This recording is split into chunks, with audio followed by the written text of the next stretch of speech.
ओम शांति। 10 मार्च 2026। बाप दादा के मधुर महावाक्य। मीठे बच्चे, सबसे बड़ी बीमारी देह अभिमान की है। इससे ही डाउनफॉल हुआ है। इसलिए अब देही अभिमानी बनो। प्रश्न: तुम बच्चों की कर्मातीत अवस्था कब होगी? उत्तर: जब योग बल से कर्म भोग पर विजय प्राप्त करेंगे, पूरा पूरा देही अभिमानी बनेंगे। यह देह अभिमान का ही रोग सबसे बड़ा है। इससे दुनिया पतित हुई है। देही अभिमानी बनो तो वह खुशी, वह नशा रहे, चलन भी सुधरे। गीत: रात के राही थक मत जाना। ओम शांति। राही का अर्थ तो बच्चों ने सुना और तो कोई समझा नहीं सकते सिवाय तुम ब्रह्मा मुख वंशावली ब्राह्मणों के।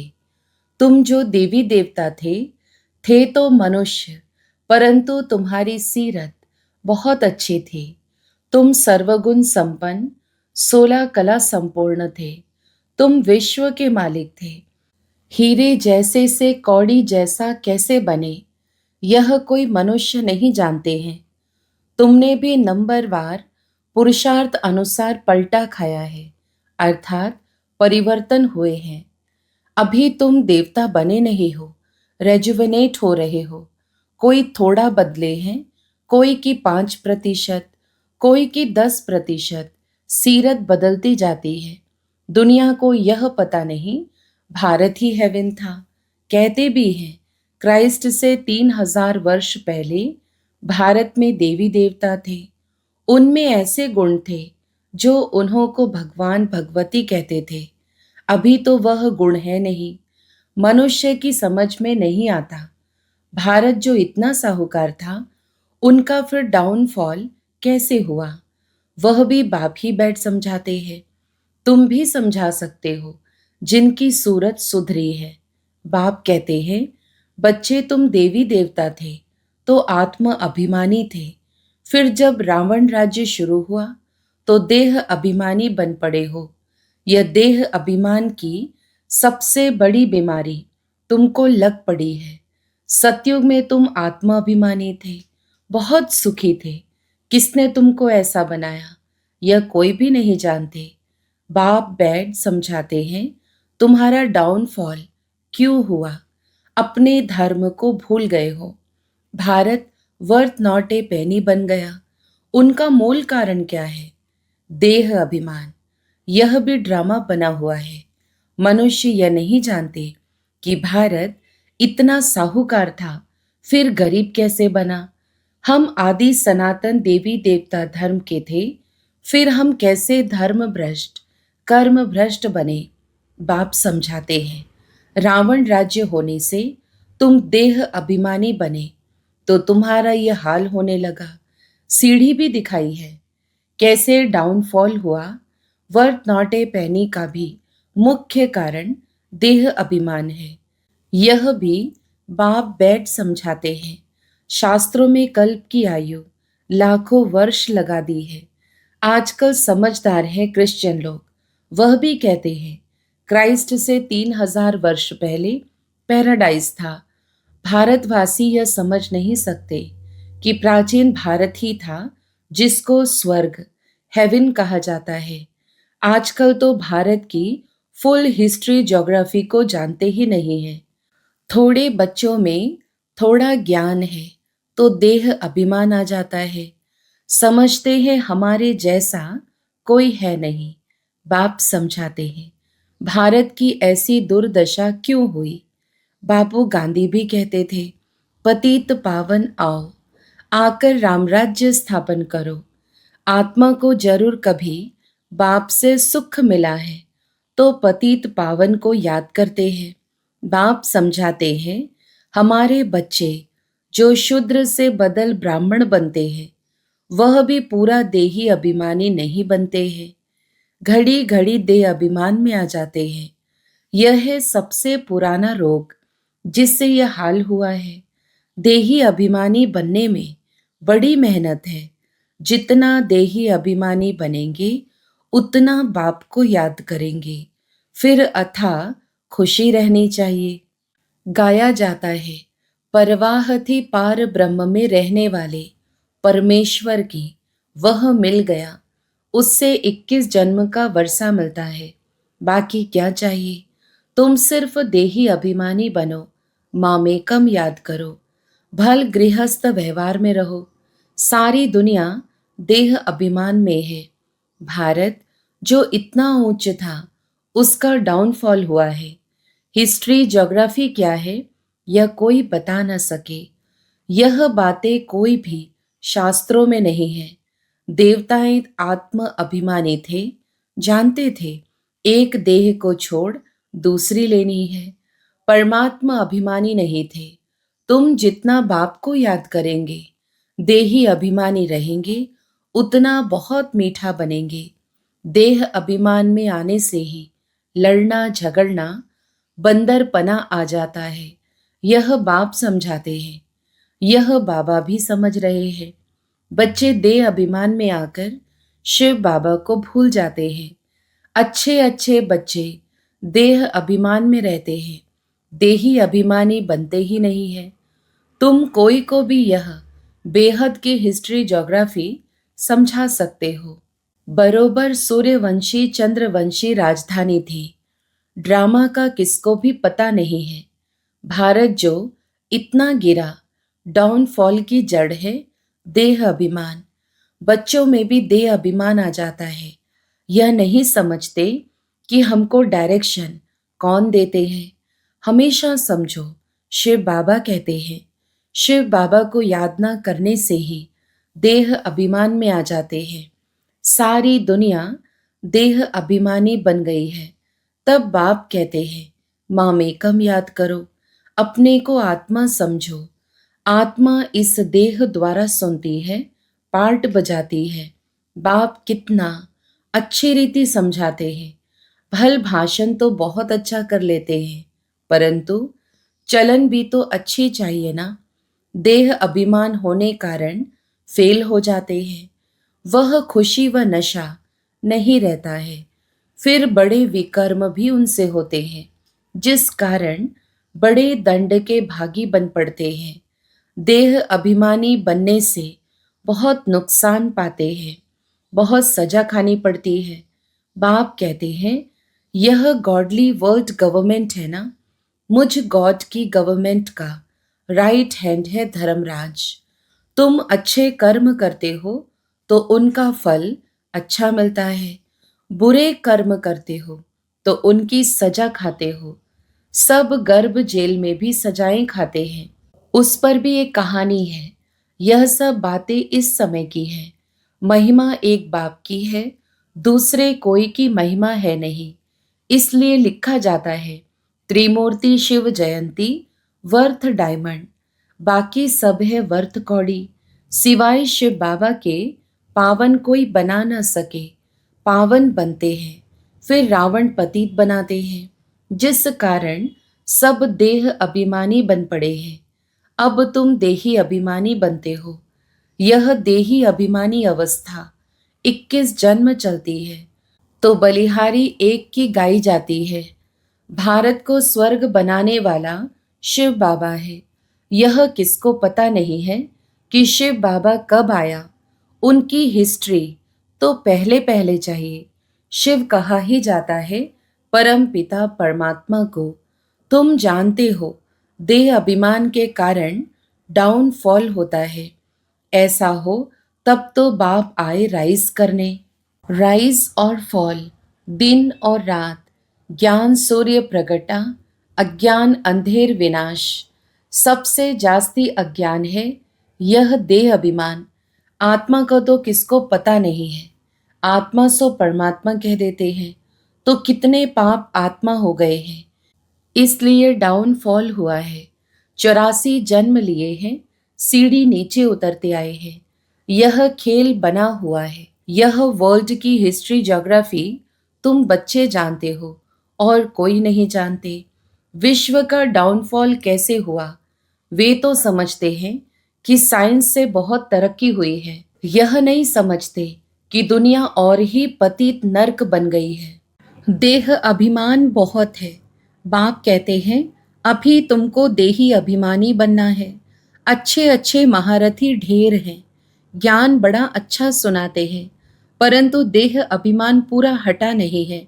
देह अभिमान के कारण कोई में क्रोध का अंश, कोई में मोह का अंश, कुछ ना कुछ है। सीरत सुधरनी चाहिए ना, बहुत बहुत मीठा बनना चाहिए। तब मिसाल देते हैं, शेर बकरी इकट्ठे जल पीते हैं।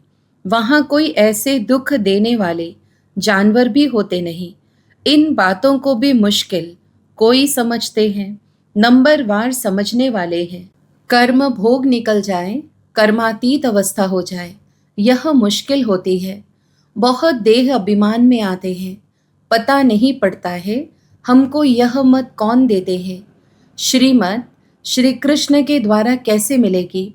शिव बाबा कहते हैं, इनके बिगड़ श्रीमत कैसे दूंगा। स्थायी रथ हमारा यह है।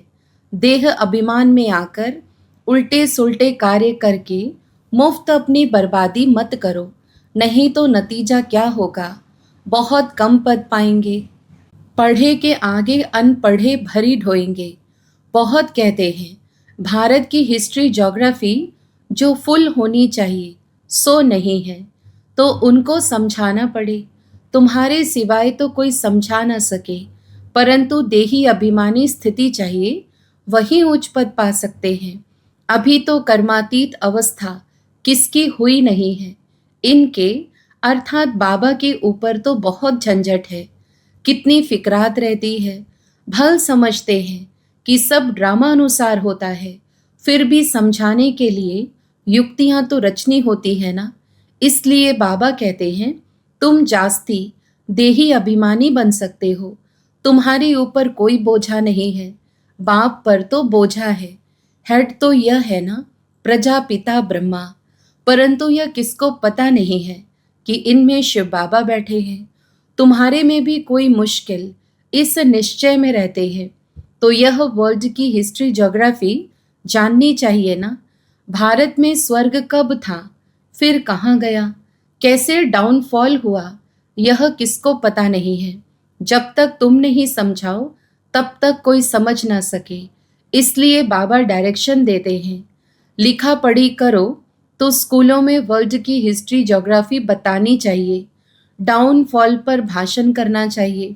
भारत हीरे जैसा था, वह फिर कौड़ी जैसा कैसे बना, कितने वर्ष लगे, हम समझाते हैं। ऐसे पर्चे एरोप्लेन द्वारा गिरा सकते हैं। समझाने वाला बड़ा होशियार चाहिए। गवर्नमेंट चाहती है तो गवर्नमेंट का ही हॉल विज्ञान भवन जो दिल्ली में है, वहाँ सबको बुलाना चाहिए। अखबार में भी डाला जाए, कार्ड भी सबको भेज दें। हम आपको सारे वर्ल्ड की हिस्ट्री ज्योग्राफी आदि से अंत तक समझाते हैं। आपे ही आएंगे जाएंगे, पैसे की तो बात ही नहीं है। समझो हमको कोई मिला, प्रेजेंट करते हैं तो हम ले नहीं सकते हैं। सर्विस करने के लिए काम में लाएंगे, बाकी हम ले नहीं सकते। बाप कहते हैं, मैं तुमसे दान लेकर क्या करूँगा जो फिर भरकर देना पड़े। मैं पक्का शर्राफ हूँ। अच्छा, मीठे मीठे सिकीलधे बच्चों प्रति माता पिता बाप दादा का याद प्यार और गुड मॉर्निंग।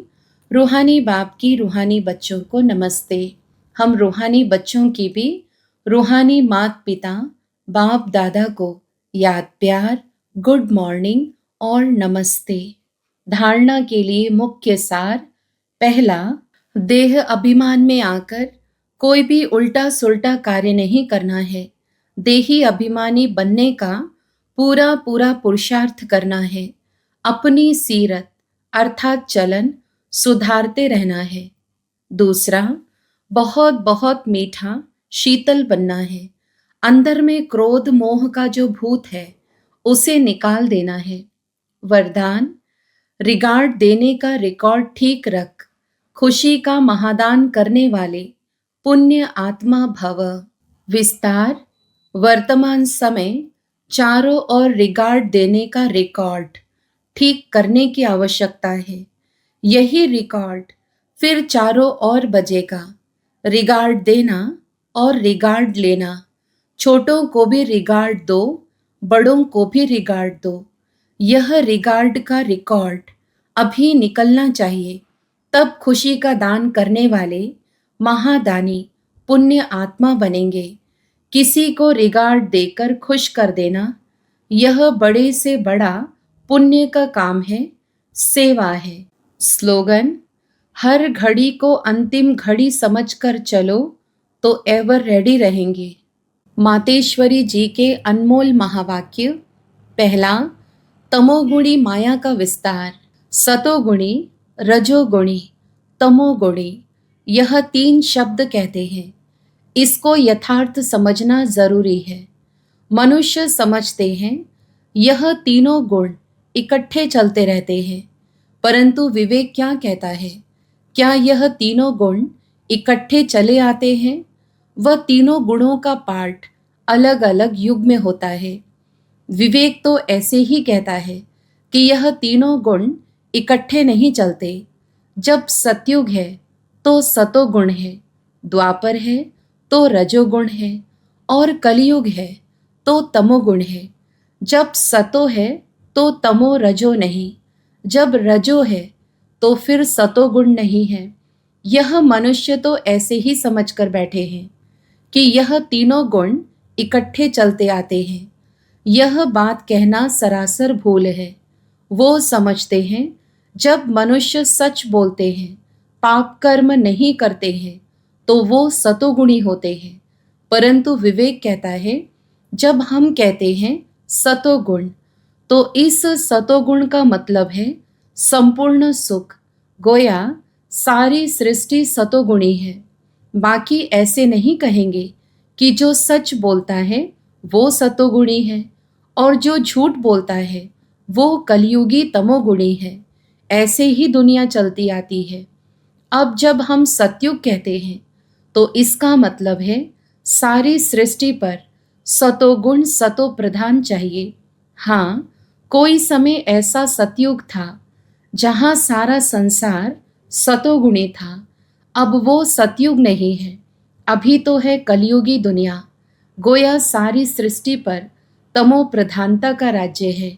इस तमोगुणी समय पर फिर सतोगुण कहाँ से आया? अब है घोर अंधियारा, जिसको ब्रह्मा की रात कहते हैं। ब्रह्मा का दिन है सतयुग और ब्रह्मा की रात है कलयुग, तो हम दोनों को मिला नहीं सकते।